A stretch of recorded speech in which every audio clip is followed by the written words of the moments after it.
ہر کام سے پہلے بسم اللہ پڑھیں۔ کہنے کو ایک چھوٹا سا عمل ہے، مختصر سا عمل ہے، اور لیکن اس کی جو فضیلت یا اس کے جو اثرات ہیں، جو اس کی پاور ہے، وہ انلمیٹڈ ہے۔ شیطانی اثرات سے بچاؤ کے لیے بے حد ضروری ہے کیا ہر کام سے پہلے بسم اللہ پڑھیں۔ ہر کام، کوئی بھی آپ کے دنیا کے کام ہیں، صبح آغاز کرنے سے لے کے رات سونے تک، ہر کام سے پہلے بسم اللہ پڑھیں۔ نبی کریم صلی اللہ علیہ وسلم کے ایک صحابی رضی اللہ عنہ بیان کرتے ہیں کہ میں نبی کریم صلی اللہ علیہ وسلم کے ساتھ سوار تھا تو سواری والا جانور ٹھوکر کھا گیا تو میں نے کہا برا ہو شیطان کا۔ نبی کریم صلی اللہ علیہ وسلم نے فرمایا اس موقع پر یہ نہ کہو کہ برا ہو شیطان کا، جب تم یہ کہو گے تو وہ پھولے نہیں سماتا، یہاں تک کہ وہ گھر کے کمرے کی طرح پھول جاتا ہے، اور فخریہ کہتے ہیں کہ میں نے اپنی قوت سے اسے گرایا ہے، اس کے بجائے یہ کہو بسم اللہ، جب تم یہ کہو گے تو وہ حقیر ہو جاتا ہے، یہاں تک کہ وہ مکھی کی مانند ہو جاتا ہے۔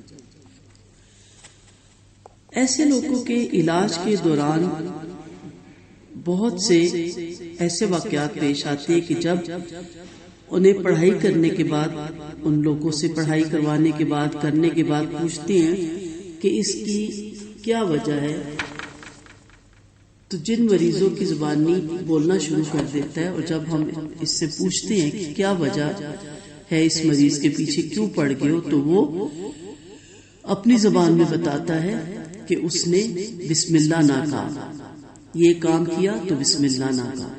لہذا ہر مسلمان کے لیے مناسب یہی ہے کہ اس کی ہر حرکت بسم اللہ کے ساتھ ہو، حتیٰ کہ دروازہ تک بھی کھولے تو بسم اللہ کے، یہاں تک کہ دروازہ بند کرے تو بھی بسم اللہ کے، یہاں تک کہ کوڑا بھی ڈسٹ بین میں پھینکنے جائے، جیسے ہم سبزیاں کاٹتے کوئی چیز بھی، تو بسم اللہ کہنا نہ چھوڑے۔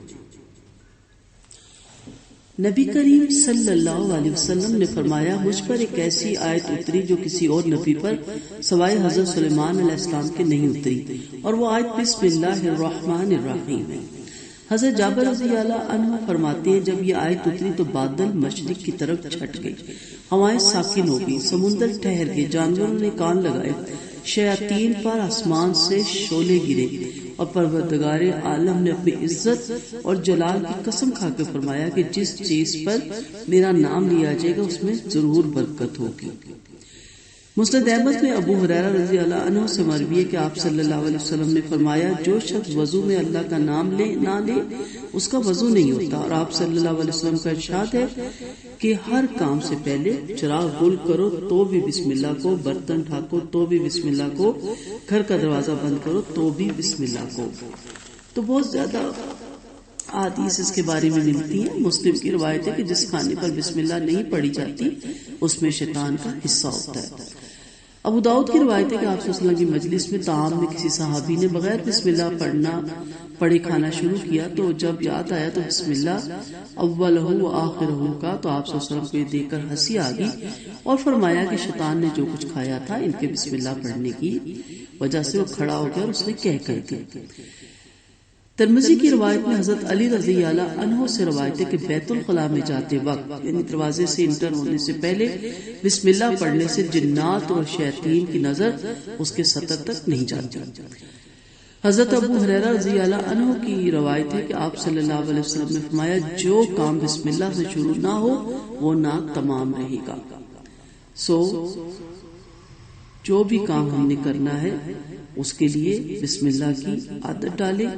یہ نسخہ اکسیر ہے جس سے تانبے کا نہیں بلکہ خاک کا سونا بن جاتا ہے، اور یہ مختصر سا عمل ہے جس کی وجہ سے آپ کے گھر میں شیاطین کے ڈیرے نہیں ہوں گے، شیاطین اپنے آپ کے گھر سے دور بھاگیں گے۔ اس کے فائدے بہت زیادہ ہیں۔ ایک یہ کہ آدمی بہت سے برے کاموں سے ویسے ہی بچ جائے گا، کیونکہ اللہ کا نام لینے کی عادت اسے ہر کام شروع کرتے وقت یہ سوچنے پہ مجبور کر دے گی کہ واقعی میں اس کام پر اللہ کا نام لینے میں حق بجانی ہوں۔ دوسرا یہ کہ جائز اور صحیح اور نئے کاموں کی ابتدا کرتے ہوئے اللہ کا نام لینے سے آدمی کی ذہنیت بالکل ٹھیک سمت اختیار کرے گی اور وہ ہمیشہ صحیح ترین نقطے سے اپنی حرکت کا آغاز کرے گا۔ اور تیسرا اور سب سے بڑا فائدہ یہ کہ جب اللہ کے نام سے اپنا کام شروع کرے گا تو اللہ کی تائید اور توفیق اس کے سامنے حال ہوگی۔